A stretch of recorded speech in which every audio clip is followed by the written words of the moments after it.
Tough prep in the final tune-up for the Open. 4 spots on the line at the Aberdeen Asset Management Scottish Open. Brutal scoring conditions day one at Castle Stewart, with only 2 guys breaking 70 out of the gates. Totally different story at the U.S. Women's Open. Birdies aplenty as a couple young stars were playing in the same group to get things going. World number 1, Lydia Ko, and number 2, Brooke Henderson. Little rematch of the playoff we saw at the KPMG Women's PGA. This is the final chance to play your way into the Olympics. The men's and women's Olympic fields will be set after this weekend, with July 11th looming as the all-important date to get to Rio. That's all next on Golf Central.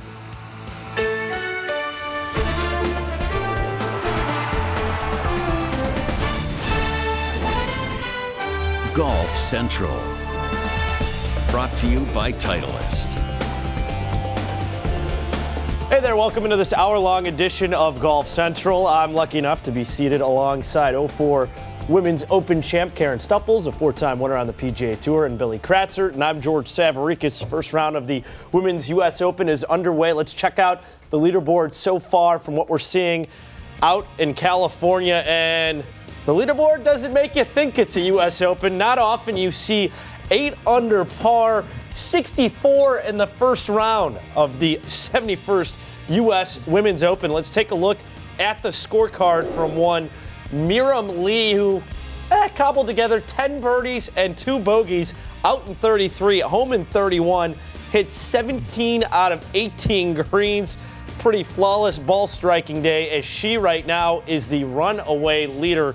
Karen, how surprised are you to see that type of number on Thursday at a U.S. Women's Open? Well, I'm really floored by it, and quite frankly, it doesn't almost feel like a U.S. Open because the scores are all so good. You've got players there. I mean, 10 birdies in a U.S. Open, that's unheard of. You've got fairways that are wide, greens that are fairly receptive, and they're a little bit slower than players are saying. They're saying they're a bit slower, so they're able to score very well, and I'm really taken back by it. And the weather looked absolutely gorgeous Perfect. so far in California. A little different story over in Scotland, Billy. Barely saw any birdies, and you saw guys getting blown all over the course. Yeah, it was a tough day to play, George. And as you look at these players and what they went through, putting was very difficult. It was very difficult to get a feel as to how the ball was rolling on the greens. Not only was it difficult to drive the ball straight, it was difficult to hit greens.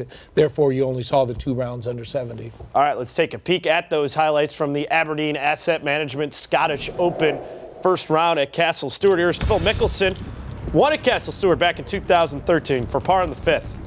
And I was going to say, you could really see the wind, to your point, really blowing that ball off. Yeah, just ripping across the green, and any crosswind, it's going to accentuate any break. But watch this. Now, it almost looks like he pushes it. When I first saw it, I thought he did push it, but he actually took a backswing. It was about a 3-inch backswing, but then he took a tumble. Here we go. Now watch the left knee buckle underneath. Ooh. It's something that could have been serious, but thankfully Patrick Reed able to walk it off and kind of laugh it off, because he had his issues day one. Henrik Stenson on the 3rd. And playing back into the wind is going to be really tough to get it all the way back to the hole, and into the wind generates more spin, and that ball's just getting further away from the hole. Henrik Stenson with a 4 over 76. That was the same score that Phil Mickelson had shot. Reed with a 3 over 75. You see kind of the trend day one. Martin Kaymer on the 16th. This might be one of the top 5 bunker shots I've seen this year. I mean, this was expertly played right there. Kaymer, the 2-time major champion of players. Ended the day where he started at even par. Padraig Harrington on the 6th. Plays. See, Karen, I like the wide stance, don't you, in all this wind? I do. It's going to keep a really nice, firm, stable base. But you've got to be used to it. 2 under par 70 for Mr. Harrington. Shane Lowry, par 5-6. Well, this tee shot lost to the left, and I can't help but think there's a little bit of a hangover from that 4th round at the U.S. Open. Tried to defend last week at Bridgestone, played poorly, and off to a very, very tough start here at the Scottish Open. 5 over 77. Brandon Grace hits 3rd on a par 5 second, Karen. And on links golf courses, you've got to be fairly creative. It's not all about hitting the ball right at your target. There, he uses the slope to get the ball close to the hole. I love the way that he plays, Karen. You know, you talk about a piercing penetrating ball flight. That's Brendan Grace. Could say the same for Graham McDowell for birdie on the third. Just trying to brace himself into the wind right there. All the weight on the left side, just trying to keep from moving off of the golf ball. Nice putt. Yeah, just go up there and retrieve it. Birdie. 270, Andy Sullivan on the 8th. And we've seen a few shots that have been into the wind and the ball stopped really quickly. This one is downwind from 219 yards. He's going to have to land it way short of the green because you can't get any spin when it's downwind. And you can see that nicely releasing to the hole. You've got to be smart about your pitch and rolls when you're playing links course in these windy conditions. Pretty shot, pretty round out of Andy Sullivan, who fires a 70. Scott Henn, one of the co-leaders. This was top-notch in the second. Well, it certainly was, and you can see this ball releasing on the green. Twice a winner in Thailand this year. Yeah, a little knuckle bump there. So a 3-under par 69, and Scott Henn is tied atop the leaderboard with Felipe Aguilar, the only two guys in the field who managed to break 70. And you were under par, you're in a good mood after day one.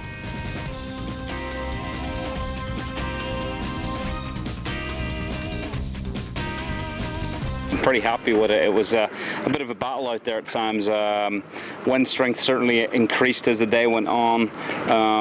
You know, holes like 18 up on top here, very, very exposed, and 1, 2, and 3. And even the downwind holes are tough. I mean, it's very tough to get the ball close to the hole, and you're doing a lot of long-range putting. And the greens are slow because of the wind strength conditions. They have to keep a bit of grass on them, and it is tough to get your speed out there. But the surfaces are very pure, and you do feel like you can make some when you get a chance. It certainly wasn't relaxing. It was tough, stressful. You had to pay attention all day, and you know, it was an awful long day out there. But there wasn't much out there there was nothing that was. I suppose I enjoyed the conditions, and certainly there was nothing I was unfamiliar with. I certainly. You know, it's supposed to be tough to have it 4 days in a row, but it's the sort of test you want going into the Open. I love it. I love it. I mean, it beats your head in, kicks you around, and then sometimes you get it back. It's just great. It's just great fun. It's exciting. It was a very difficult golf round today. Really windy after the second hole, and you know, you have to be really patient out here. This is just the first day, but the course is playing really difficult. You have some holes that you can actually reach the green on one, but if you miss it on the wrong side, it's not very easy to make an up and down from there. But I play, we can say easily today. Didn't make too many mistakes except for 2 bogeys on 9 and 18, but you're gonna have to make some bogeys out here. You just gotta make sure you make some birdies also. And the numbers clearly show just how difficult it was out there with the scoring average at 75 1/4, and you had more guys karting rounds of 80 or worse than you did players under par, 21 to 20. Pretty eye-popping number there, Billy. A brutal day one. You basically had to survive. Well, yeah, and there's 2 key ingredients when you have a day like today. 1, you need to hit the ball solid. 2, you better have a great attitude. You go out there with a bad attitude and you start letting things affect the way that you're thinking, everything's going to be exposed in a bad way for you as a player. So you have to embrace it, go out there. You know as well as anyone playing links golf, playing in these situations, these conditions, it's tough, and you better keep your mind about you. And I would say you're absolutely right. That's the biggest thing you can possibly do on a links course, is really have a good attitude about playing it. Welcome the challenge that every single shot's going to bring you, and accept the fact that you will hit poor shots. They're going to happen. The wind's going to take them. You're going to miss those little putts too, because those are really hard in the wind. But just move on and get over it, and just know that everybody in the field is going to be making those same mistakes. Just have to be patient out there, and hopefully it won't be so windy tomorrow. Billy, if you're one of those big names like Phil Mickelson, who shot 76, Patrick Reed shoots 75, good chance they miss the cut. Is this going to be good or bad prep that you're in those conditions, but your game's kind of going sideways? Well, I think the difficulty of the conditions is going to affect the rhythm of the golf swing. When you look at a player like a Phil Mickelson, he's kind of a free swinging player that we call, but it does have a rhythm about it, and when that rhythm gets off, that's where the troubles can begin. But no one as a player ever wants to miss a cut. They want to get out there. They want to play well tomorrow. They want to play on the weekend. They want to see where their game is going into the Open at Troon. Did you like getting acclimated to conditions like that prior to the week? of the Open? Well, I think it's really important because links golf is so different to what the players are playing week in, week out on the PGA Tour, even on the European Tour. It is incredibly different. You're having to play half swings. You know, you're getting used to hitting a 5-iron that's going maybe 120 yards. It's getting used to watching the ball do those things. And so the more practice you can get doing them, the better off you are. And to Billy's point, you want to play at the weekend to get as many reps under your belt as you possibly can. And a lot of the players in the field are still trying to make the Open, so they're trying to get into it, and then the other ones are there still trying to get used to the feel of it. Well, seeing conditions like that, it's one of the events that I don't mind being in the Golf Channel headquarters, watching guys get blown around, and you at home can see it. The Scottish Highlands are playing host to the world's best, including, like I mentioned, Phil Mickelson, Henrik Stenson, the final European Tour event before the Open, the Aberdeen Asset Management Scottish Open, part of the Open qualifying series, continuing tomorrow, 5:30 a.m. on Golf Channel, and Saturday at noon Eastern over on NBC. So we take a look at the first two majors of the year so far in the LPGA Tour. Number one, the ANA Inspiration, and it was Lydia Ko prevailing and then taking the leap into Poppy's Pond. And then how about an Act 2, what we had out at Sahalee, the KPMG Women's PGA, Brooke Henderson and Lydia Ko dueling in a playoff. Henderson sticks it on the first playoff hole and rolls in the birdie. She becomes the youngest winner in KPMG Women's PGA Championship history. So you have the scene set. World number 1 and number 2, both with majors to their credit so far in 2016. They are playing with Lexi Thompson, who through 3 holes is getting the best of them. She's at 1 under par, while Brooke Henderson and Lydia Ko are both 1 over. Let's take a peek once again at the leaderboard from out in San Martin, California, about a half hour or so outside San Jose. Miriam Lee, 8 under par, 64, just a scorching 18 holes she put together. Minji Lee, Christy Kerr are 3 shots back, and the pervasive story has been all the red numbers we are getting in the first round. So Lydia Ko and Brooke Henderson, the numbers, at least this season, Ko has 3 wins in a major, Brooke has 2 wins in a major, are comparable. How different are their games? In terms of the games, I would say maybe Brooke Henderson is a slightly better driver of the golf ball. She gets a bit more distance on it. But Lydia Ko really has the complete package. She hits the ball so well, she makes so many putts, and she has an innate ability to get the ball in the hole in as few shots as she possibly can. And it's through visualization as much as anything else. And I think Brooke Henderson is a really gritty, determined competitor underneath a really sweet exterior.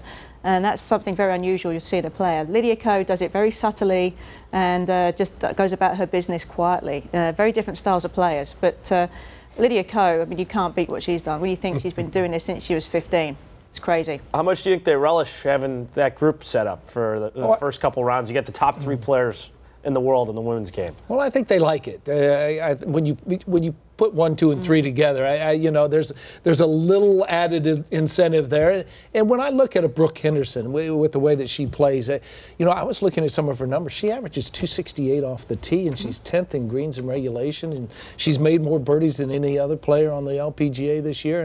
And the fact that we have an 18-year-old, a 19-year-old out there dominating, and then Lexi, she's the old one at 21. I think it's pretty fascinating. We often talk about the PGA Tour being in great shape right now with all the young players. The LPGA is equally in as good a shape with their young players. How much staying power do you think that Ko-Henderson dynamic will have as 1, 2, or at least in the conversation as the 2 preeminent players in the women's game? I think it will continue forward. I think you ought to really still keep Lexi in that conversation. Lexi drives the ball supremely well. In fact, in terms of total driving, I don't think there's anybody better on the LPGA Tour. Not only is she long, but she's straight.